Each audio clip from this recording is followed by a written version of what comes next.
listening to the Reckless Takes Podcast, covering sports, lifestyle, and nearly everything in between. Buckle up, boys and girls. It's time to get reckless. Today's episode of the podcast is brought to you by freezersports.com. Whether you are a new or experienced sports gambler, if you have not used a consultant site, you are missing out. Freezersports.com utilizes advanced machine learning technology to predict sporting events and find you value lines. Visit the website today, that's freezersports.com, to view their predictions from their NHL, NBA, and MLB models, all for free. Yes, for free. Freezersports.com. Shut up and sit down. What is up, everybody? Welcome to another episode of the Reckless Takes Podcast. I am your co-host, Randy, a.k.a. the Giblet King, Big Sexy, and I'm joined by my co-host, Kyle. a.k.a. you fuck with me, I steal your credit card and get your credit score down. I don't have a nickname. And also, you don't have to worry about your credit score. I promise it's safe with me. Listen, sir, I just gave you a nickname, a.k.a. the Giblet Stopper, a.k.a. the Niblet Blopper, you feel me? I just put it on him. All right. Anyway, so now that we're done with that bullshit. Wow. You know what? I'm just kidding. Love you. So today, before we go into this next thing, our main event of the day, do you have anything that stood out to you over the later rounds of the draft?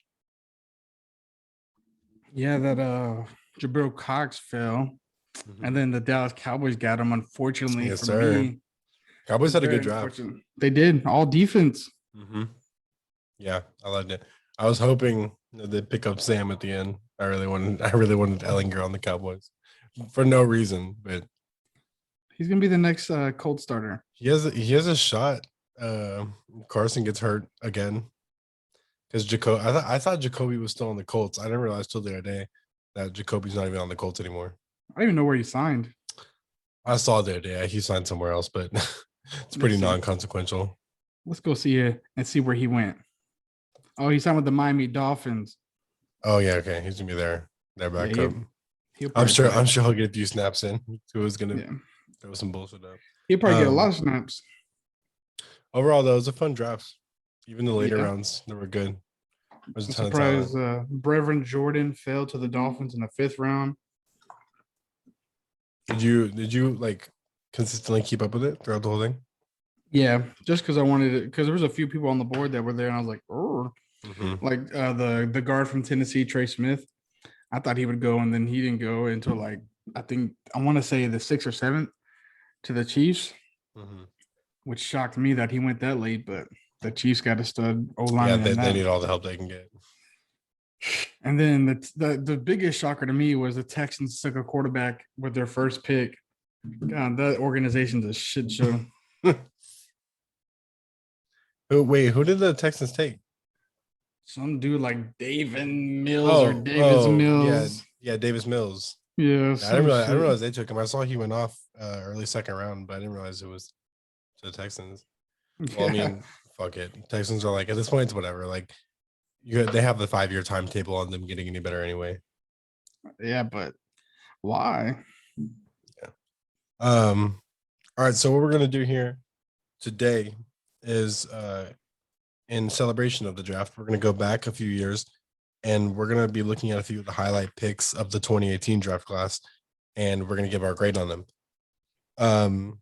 Just kind of give you an idea of the grading scale. I have here, so basically an A+ is a perfect choice, nothing but success in the role. An A or A- is a great pick, and there's very few flaws. A B, a B+, a B- is a good pick, but there's flaws there. There could have been better options, and it might be a wait and see situation to see how the pick really turns out. Then you have the C's, C+, C-. Basically just been a body out there, or a placement level player, and there were much better alternatives. And then you have D or F, which is basically down to the point where it's a wasted pick and it just didn't work out. So those are the grading scales.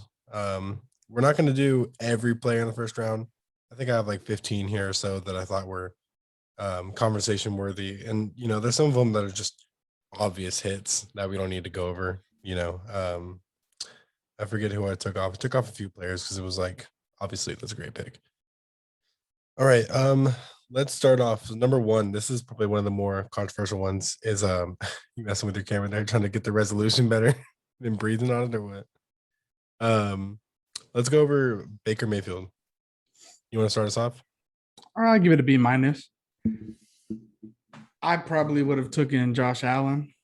Especially now you look at it, you're like, well, yeah, in hindsight, yeah, for sure. I mean, I'll tell you what, there was conversation between Baker and Darnold at the time. Yeah. And I mean, it's pretty obvious. I mean, let's see if Sam works out, but up until this point, it's pretty obvious Baker was the right choice there. Oh yeah. I'm gonna go and give it a B plus because he hasn't been one of the best quarterbacks in the league, but he took them to the playoffs, something that no one's done for a long time, and they found consistent success. He's been kind of an icon for the team. You watch football on Sunday and you'll see a million commercials with Baker Mayfield in them. So, I mean, at the very least, it's brought the fans happiness, it's given the organization stability, and they can finally focus on other positions. So, yeah, I'll go B plus. This one's interesting too. Let's talk about Saquon Barkley in New York, number 2 pick. What do you think? There's a lot to consider here. I know. I'm gonna give it a B minus again. I think they probably should have taken a quarterback, especially now that they have Daniel Jones. I probably would have took Darnold here instead of Barkley. Really? Yeah, because I mean, you can get a running back his talent. I mean, Barkley's talented, but is he going to be talented in the next few years? What I'm hearing and seeing on Twitter and stuff is they may cut him after the season if he gets hurt again or he can't just go. Yeah, the injuries are pretty bad. Yeah. Man, I felt like I was higher on it, but now I'm thinking, sheesh. Man, I'm probably gonna go B. I mean, the talent is undeniable. He could be one of the best running backs in the league, and when he plays, he is. I mean, he had he had 2 really good seasons. Just a couple of major injuries got in the way, but no, I mean, yeah, I would give it a B just based off talent alone. I mean, he has the ability to carry that franchise when he's healthy. All right, let's go Sam Darnold. F. So you're saying F based on how it worked out for the Jets. Yeah, pretty much. Like, I mean, if you're gonna take a QB at 3, you better get weapons around him. You better surround him around things that are gonna make him be successful. And they didn't do any of that, and they still haven't done it now. Now that they got Zach Wilson. Yeah, no line, no receiving weapons, no tight end, nothing. Yeah. Le'Veon Bell, that didn't work out. Trying to give him a running back. You have Adam Gase calling his plays. Just complete inability to run an offense. Yeah, I'm gonna give it a D. Just because I don't think Darnold is talentless. I think the last year kind of showed us that there's potential there. It's just incompetence in the office and on the sidelines. So I'm gonna give it a D just based off Darnold's talent. Yeah, I mean, I like Darnold. I love Darnold, but yeah, the Jets with him, yeah, I get you. Quentin Nelson. This one seems pretty obvious, right? A plus. Yeah, A plus. I mean, he's gonna be a Hall as long as he stays healthy. He's gonna be a Hall of Famer, first ballot, and he's already basically there. He's one of the best linemen we've seen of our generation. So yeah, home run pick for Indianapolis. Josh Allen, number 7. A plus. They've set him up for success, and now you're looking at the division. You're like, okay, it's the Bills' turn. The Bills are going to be running the table there. Yeah. And I think if they would have took Rosen at that pick, or say Darnold would have slid and they took Darnold, they wouldn't be in this position. Yeah. Josh Allen is a stud. From 2 seasons ago to last season, his progression is freaking amazing, man. I love me some Josh Allen, and that's an A plus pick for me. Yeah, if you would have asked me this question before last season, probably would have been a B or B plus because he looked good, but even his meteoric rise from last season to this season was insane. I mean, his accuracy, huge improvement. He always had that cannon of an arm, but he wasn't able to locate guys with it. And now, he keeps the ability to scramble. He's still athletic. He's a power runner. and the accuracy is pinpoint. So yeah, his personality matches the team perfectly. Just A plus, absolutely perfect pick for them. Yep. Rosen, number 10, Arizona. F. Yeah. What a waste of a pick. Yeah. I mean, F in regards to the team, F in regards to the talent as far as we can see. I mean, there could have been some quarterback deep down there that had talent, but we sure as hell never saw it. And you can say that he never had an opportunity, he was never given a fair shot, but he took snaps and there was not much to show for it. So Yeah. pretty easy F. Minka Fitzpatrick, Miami. At the time, A, because that dude was a stud with them. But now you look at it like today, you're like, oh, probably B minus, especially because they traded him and all that bull crap, and Yeah. they just tore the team apart. But I mean, at the time for me, it's A. Yeah, it was a great pick talent wise. Just he's a loud personality, and it was a combustive situation in Miami before they were ready to win and succeed. And Adam Gase was the head coach for that team. Yeah. So I mean, yeah, talent wise, the logic is there, but I'm gonna go C plus just because it didn't work out, and at the end of the day, you don't have that star player. But yeah, let's go to number 14. This one is more for you. I don't have a whole lot to say about it. Davenport for New Orleans. I'm gonna give it a C minus. Because the talent's there, right? The talent's there, but one, he can't stay healthy. Two, I don't think we had to trade up to get him because we traded up to get his ass, and I think he would have been there where we were. And there were some other players on the board. There was a Terrell Edmonds on the board. Jair. What did y'all trade up to get him? Like, I think 2 firsts or some crap like that. There was obviously Van Der Esch was there, and then obviously Lamar Jackson was there. I would have loved to take a QB. That'd be nuts. Yes. All right. Yeah. I mean, I'm gonna give it a C. I agree. I mean, he's talented, UTSA guy, so obviously I love to watch him. But yeah, no, it hasn't worked out. I mean, what is he at? He's missed 2 seasons now. Yeah, pretty much. Yeah. Waste of a pick. Number 16, Tremaine Edmonds, Buffalo. Well, they did pick up his 5th-year option, Tremaine Edmonds. I'm gonna go ahead and give that a B plus. He's been pretty solid with him as a linebacker. Again, that defense is a dirty defense. Not like they play dirty, but they're one of those defenses that are gonna knock your ass on the floor. Yeah, and he fits their place out. He's a hard hitting dude. Yeah, I mean, I love watching him. I'm gonna give him A minus. He's great. He has a couple of issues as far as picking the right gap, and sometimes he gets a little carried away.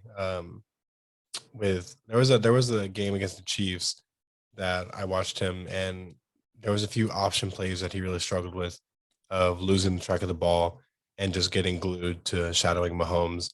And so a couple of big runs broke off in situations like that. But I mean, overall, he's a smart player. He's a hard hitter. He's a good teammate. He fits the personality, just like I was saying about Josh Allen.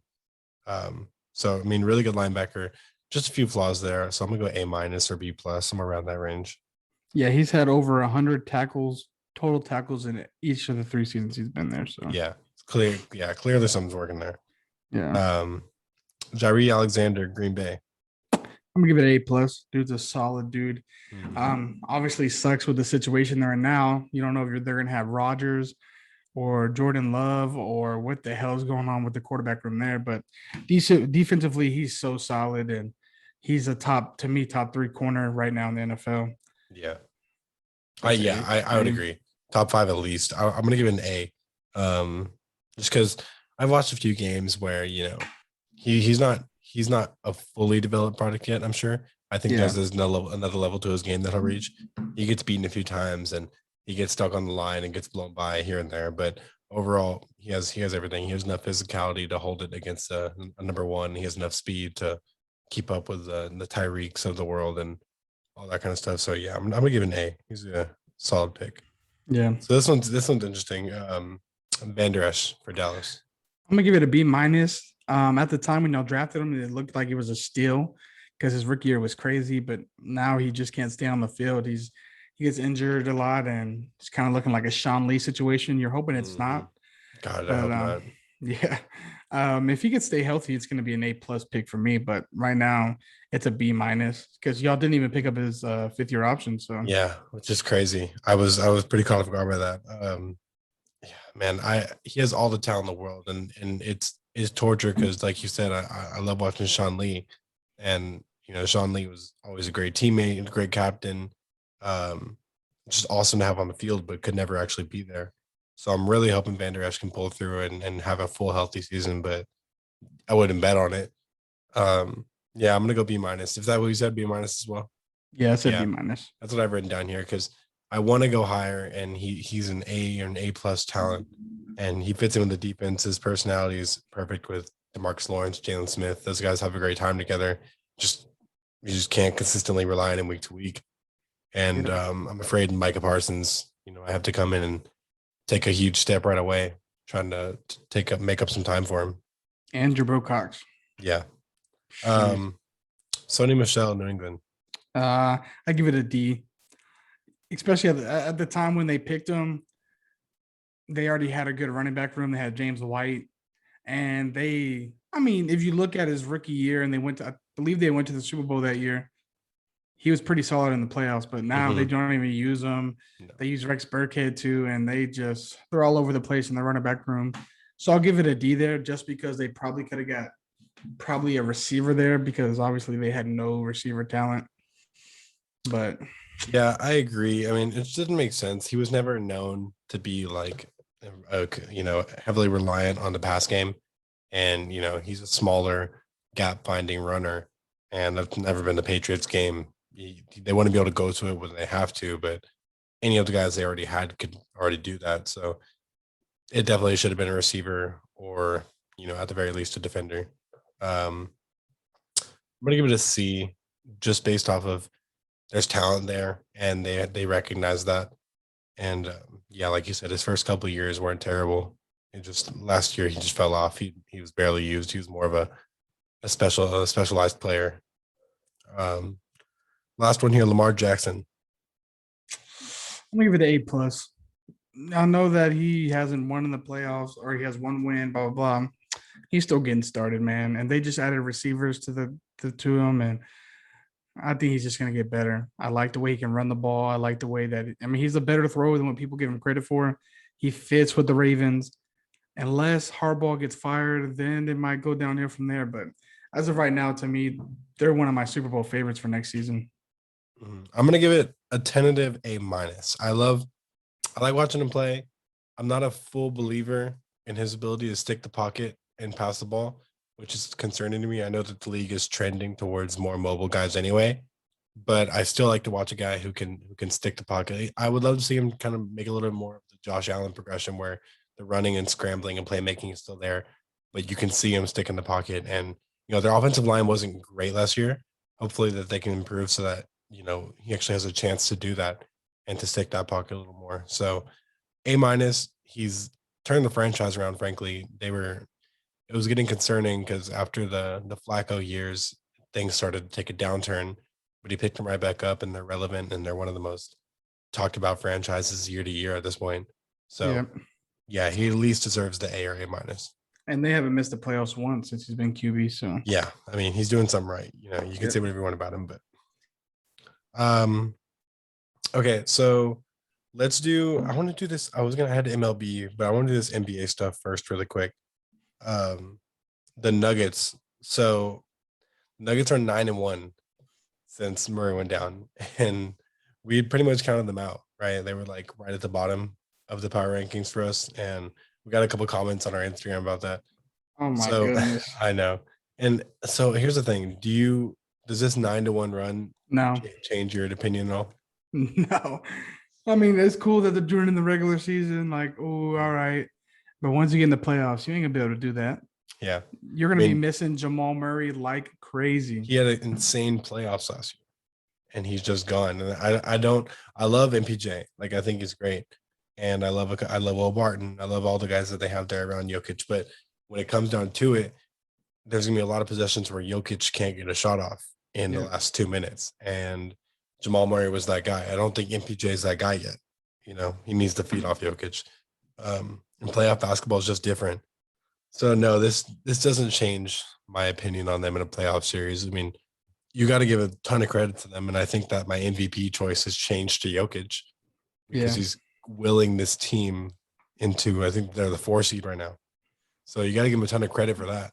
But at the end of the day, I'm still not taking him in the playoffs. LaMelo just came back. It's been 2 games now. Bleacher Report is very happy to have him back because they can just post LaMelo highlights again all day. All freaking day. So here's the thing. So Edwards has just been filling up the bucket. He's not really contributing a whole lot to wins or anything, but it's not really ever what Rookie of the Year has been about. Do you think LaMelo still has a chance as far as getting the votes? I'm going to be honest. If LaMelo can ball out the rest of the season, he'll be my pick for Rookie of the Year. Because they counted him out already because they thought he would be out the whole season. He's back. And the games he's been back, he's looked pretty solid. So, I mean, to me, if it was me, I would have still put him even if he was injured.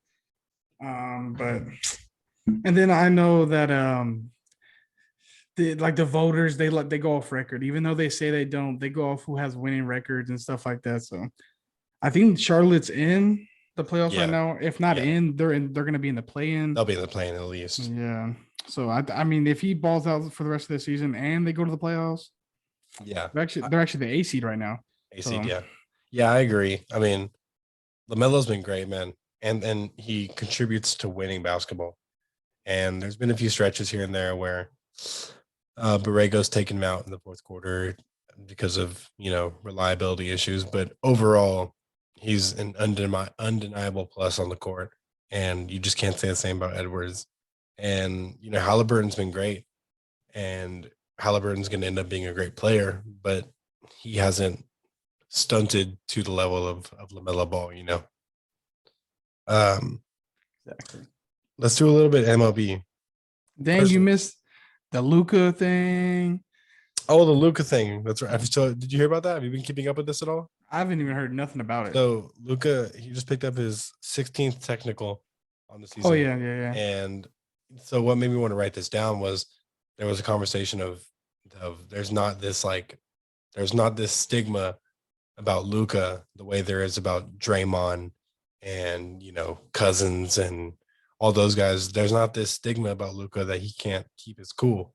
But I mean, I notice it when I watch him. His complaining to the refs is unbearable to watch. I can't stand that. Another guy who does that is DeMar DeRozan. I can't stand him, man. After every call, hands up, looking at the ref, and it's like, bro, get down the court. Luka will miss huge defensive plays because and sometimes he won't even focus on finishing the bucket. Mid-shot, he'll be looking over at the ref while he's still in the air, trying to pick up the foul call. And, I mean, look, Luka is a top 6-7 player already, and this is probably not going to change it, but it follows the trend that basketball is following right now. And I just wish that he would go against the grain on that and just be a head down and hooping kind of guy. I mean, who is like that? Who can you name anyone who's like you will not see complain to the refs? I really can't. Yeah, I mean, because if there is anyone, they're rookies and they just don't feel like they have the chance to complain yet. I guess Ben Simmons. I really don't see Ben Simmons like complaining a ton. I mean, he's not as bad as Embiid. Yeah, he's not as bad as Embiid. Embiid's way worse. I mean, Jokic is fairly good at it. Jokic, he's walking down the court because he's fucking tired, but he's not. It's not because he's complaining to the refs. Everybody's gonna complain though, and the reason they're not talking about Luka like they've talked about Draymond and Cousins is because Luka's just a damn baller. He can have them damn techs, but when that buzzer beater's on the line, Luka's making that shit probably 8 out of 10 times. Draymond ain't making it, and DeMarcus probably not even playing because he's hurt. So that's fair. Yeah, I mean, I agree. All right, that's all I have for the NBA. You have anything else about the NBA? Did you hear about what the comments that LeBron made? Yeah, about the play-in. So people are pulling up old articles that he wanted to play in for it, But Yeah. I didn't look into the context. My first assumption was that maybe he meant that only for last season, and Possibly. because of how short the season was. But yeah, it's weird. So there was there was him in 2018 saying a plan is whack, and then there was him in 2020 saying he was all for the plan, and now he's saying that he doesn't want it. So I mean, it's probably just a matter of the Lakers fell to the 7 seed momentarily last night. They're in the 6 again now, but they were at the 7 seed at one point last night, and so of course, like it's just like the Mavericks. The Mavericks voted for the plan, but then the second they fell into it, Mark Cuban was like, "This is fucking ridiculous," you know. Yeah. Like Mark, Lake- you voted for yeah. me. Lakers are in the 7th right now. Yeah, man. Sheesh. I mean, I LeBron's hope that I hope they can move up just because sorry for interrupting you.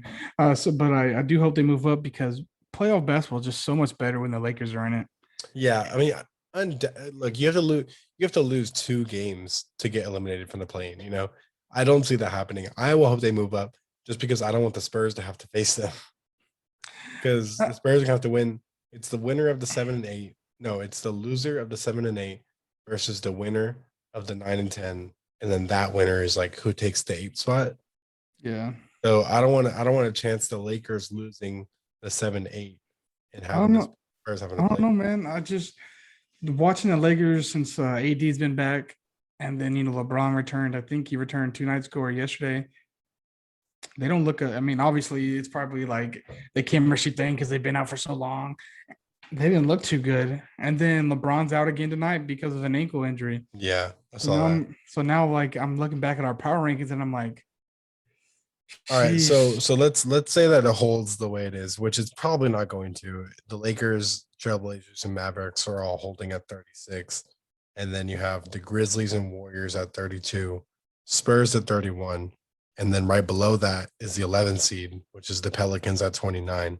So they're not out of it, but they're more than likely the Spurs will be able to hold that. So let's say it stays the way it is. How do you see things going down here? So let's go to the 7 and 8 game.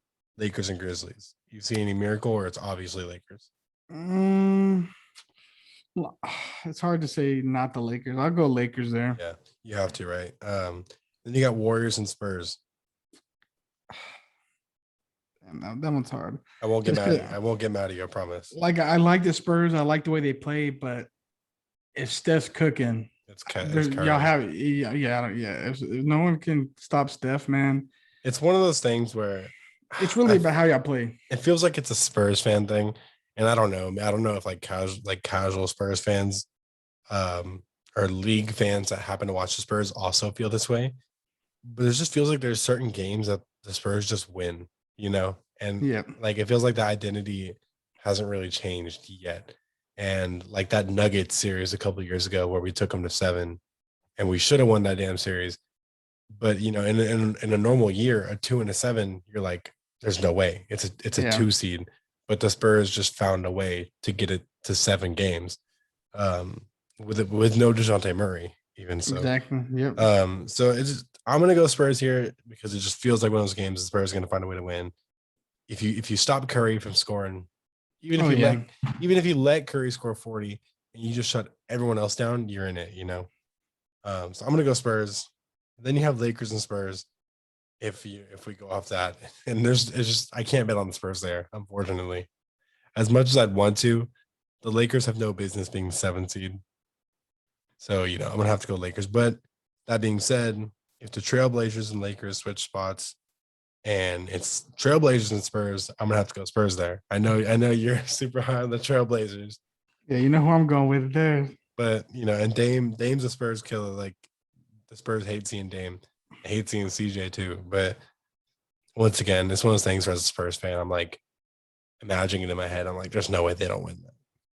But obviously the odds are stacked against the Spurs. The odds are stacked against pretty much everyone, 8, 9, 10, anyone other than the Lakers. All right.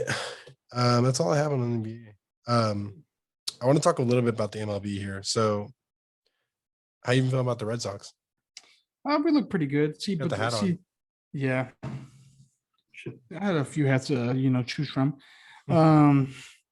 But the thing, a lot of people obviously don't like baseball because it's boring, whatever. I Mhm. love it, man, because out of all the sports, baseball is so different. It doesn't matter how many fucking superstars you have on your team. One night you can whoop a team, and the next night they just beat the shit out of you. Doesn't Yeah. matter who they have. I just love it. I love it. I feel that, man. The Astros are struggling, and they have one of the better lineups in the MLB. 15-13. But I mean, it's still the beginning. So Yeah, then the Astros are, it's frustrating. They started off I think it was 5-0 and 6-1, and then they lose like 9 out of 10 and just completely fall apart. And the bullpen looks terrible, and no one's hitting the ball. And we have some starters that are great, but they really need that run security, like Lance McCullers, Fromber. These guys can pitch, but there's just certain starting pitchers that they need a lead to be successful, right? Because they get one guy on, and it's like you're one swing away from going down 2 runs. And so, if Lance is out there and he has a 1 or 2 run lead, he's a completely different pitcher than if he's down by 1 or 2.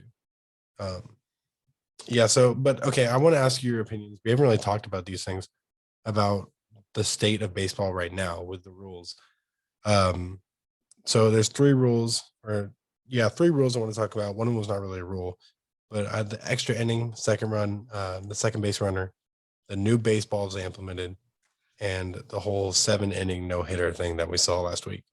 So let's start off with the extra inning second base runner. I'm like, I have a love-hate relationship with it because when the Red Sox were in the World Series against the Dodgers a few years ago, and I think it might have been game 3 or 4, we played like fucking 18 innings and no score. That was amazing to me. I love that. I mean, it may be boring to some. I was on a cruise at the time.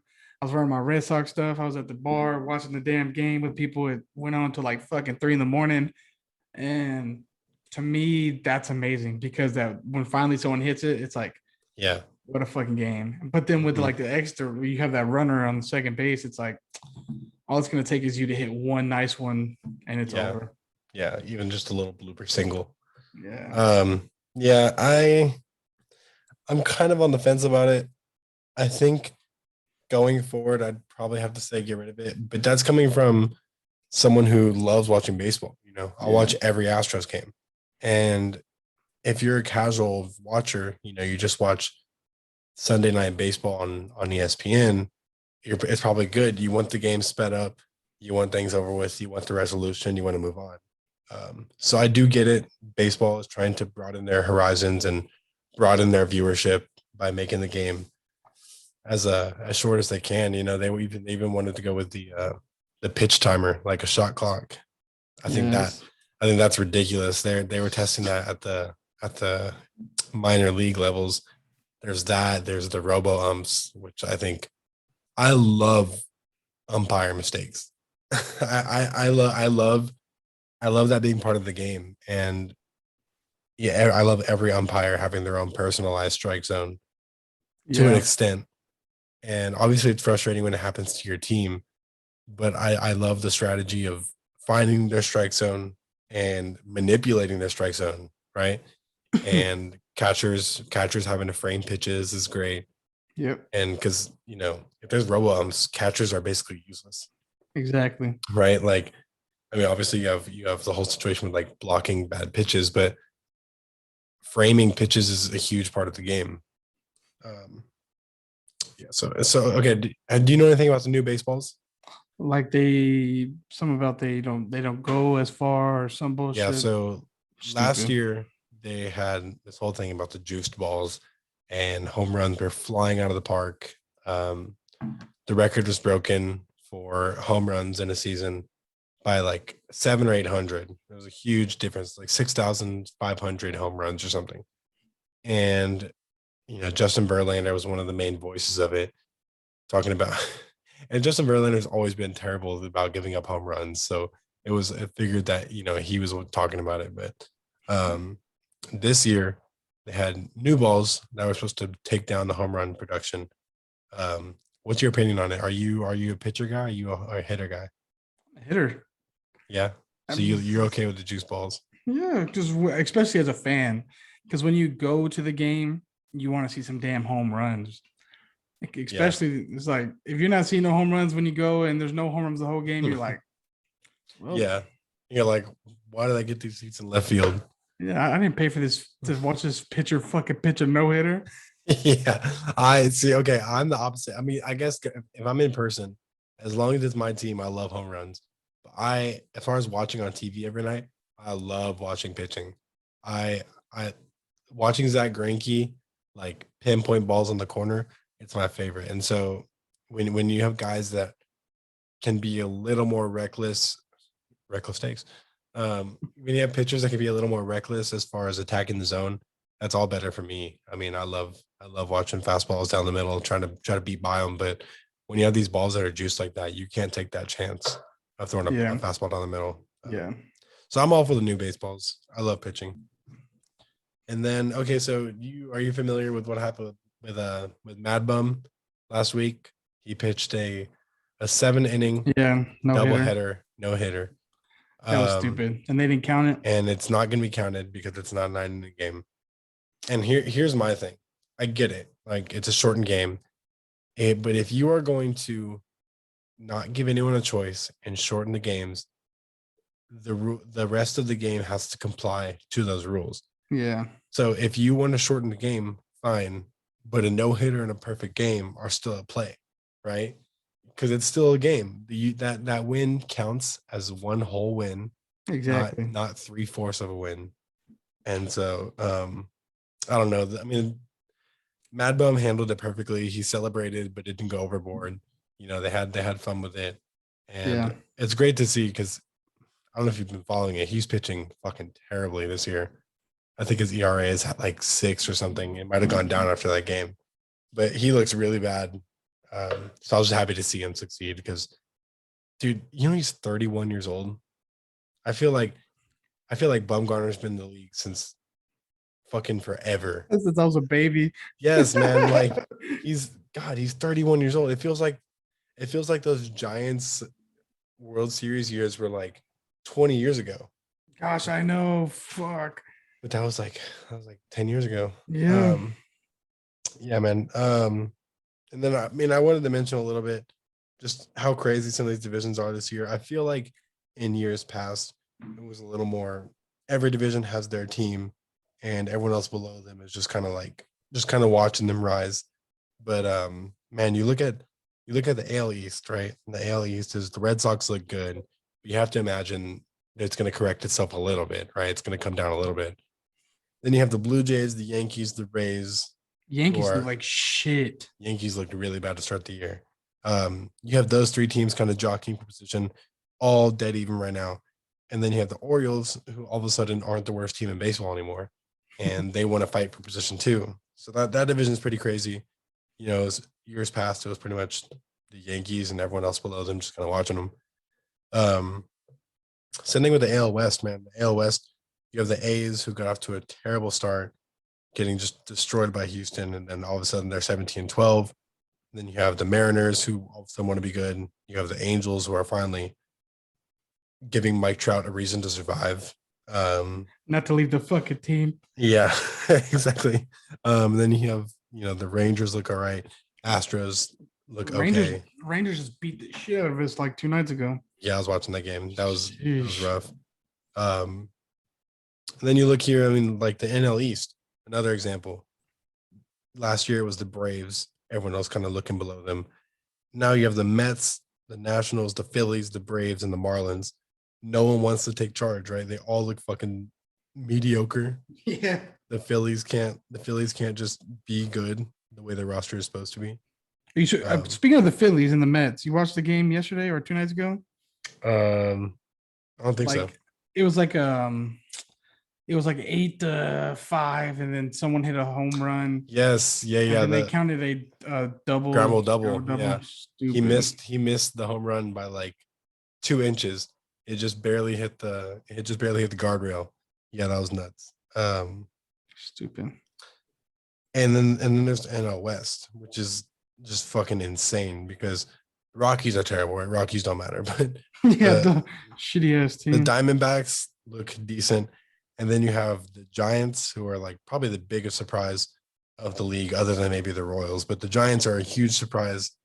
Then you have the Dodgers and the Padres, who are way better than their records show. They're probably the two best teams in baseball right now, if you ask me. Yeah. Yeah, man, MLB's crazy. Baseball's been fun this year. I've been really enjoying it. If you had to choose right now, I know it's fucking way too early.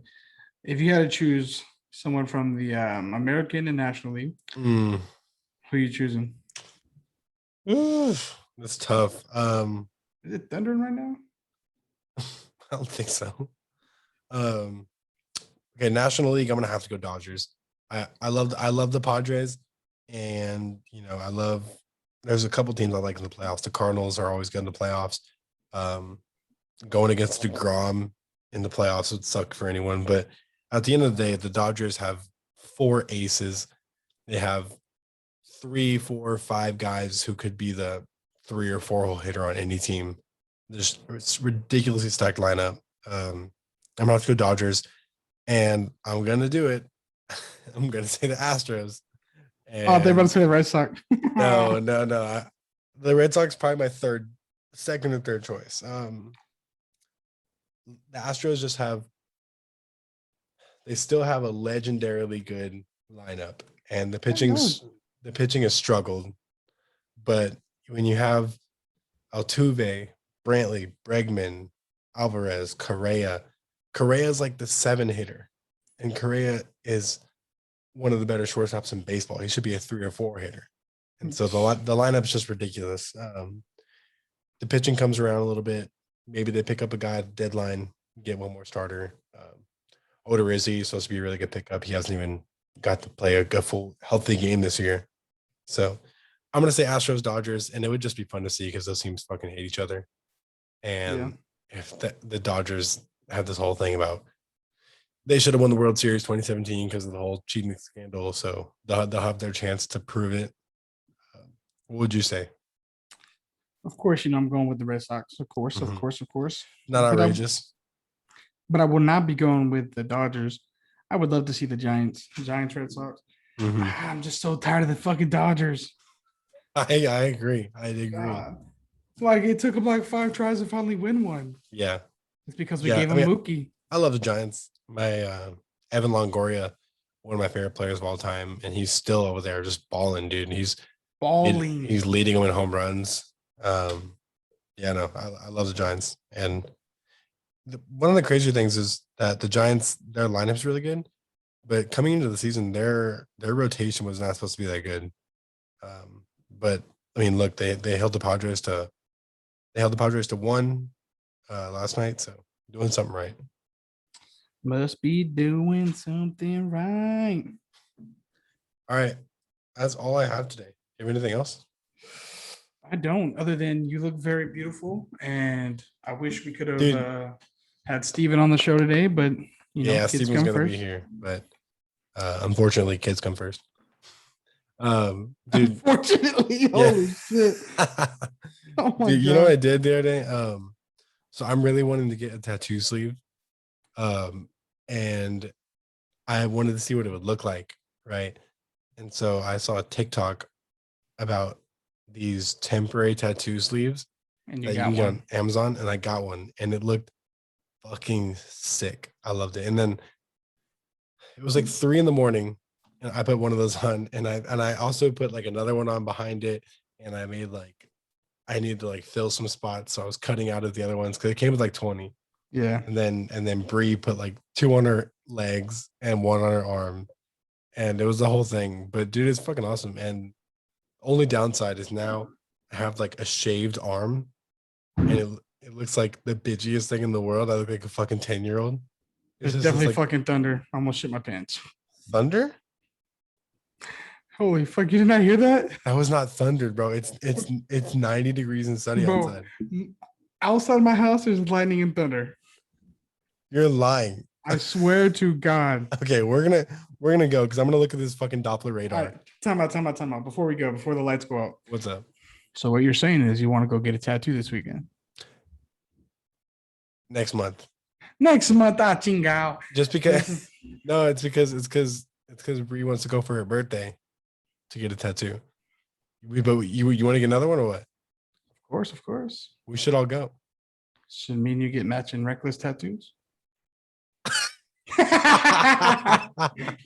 Just get it like a long red chest, or no, you get reckless. I get takes. And we'll just stand next to it and take a thumbnail. I get your face. You get my face. The half and half.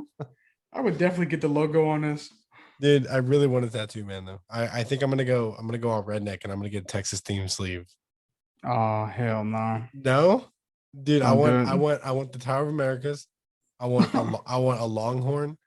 I want a blue bonnet. I want the whole 9 yards of Texas on my arm. Sheesh. I'm fucking redneck. Damn, I was about to buy a pair of shoes too. Tattoos are fucking expensive, man. If you want to get like an actual sleeve. Yeah. All right, look up these shoes right now. Yeezy Foam Runner. And tell me if I should get it or not. Well, all that matters is the price. Oh, not these. So you say no? Those are, what are those, like $400? $500? Yeah. You think it's worth it? Those are ugly as hell, man. I don't fuck with those. Well, my routines have been broken. I'll save my money for the tattoo. Just like, you know what? Fuck you then. Fuck this reckless take. Just ends the call. But yeah. All right, I'm down for a tattoo next month. Just let me know when. It has to be a Sunday, Monday, or Tuesday. We'll do a live podcast from the tattoo parlor. I don't know what I want to get though. The whole time, just I'm almost. You know what? I'm gonna say right here. Did your bicep hurt when you got it? Nah. No. I was probably drunk. I got my forearm done. Didn't hurt at all. You have a tattoo? Yeah. Oh yeah, you do. Yeah, you do. Yeah, you do. I forgot. I might have to. No, never mind. What? I ain't gonna be that. I was like, I'm gonna get the Reckless Takes logo on me, but that's that's scary. It's like let's make sure this goes a little bit longer just to ensure. It's a forever tattoo. We'll both get the logo tattooed so that every time we're like, I don't want to do this anymore. We're like, I have this on my arm for the rest of my life. I might as well fucking record an episode this week. Yeah, I'm definitely down to get tattoos though. Cool, man. Yeah. And then next week's episode, we have to do the next wrestling pay-per-views coming on. So on the 16th. What's that going to be for? Backlash. But we had to get your boy on here so we could do our predictions. Yeah, for sure, man. All right, guys. Sounds good. Hope y'all enjoyed the episode. Remember, do us a favor. We got a couple of reviews this week, so I really appreciate that. Keep reviewing, subscribe, give us your feedback. We want to hear it all. And listen, once we hit 500 subscribers on YouTube, I'm going to give away a free pair of shoes. How about that? Only 400 to go. Only 400 to go. Only 393 to go. All right, guys. We will see you next week. I might not make it next week. Peace.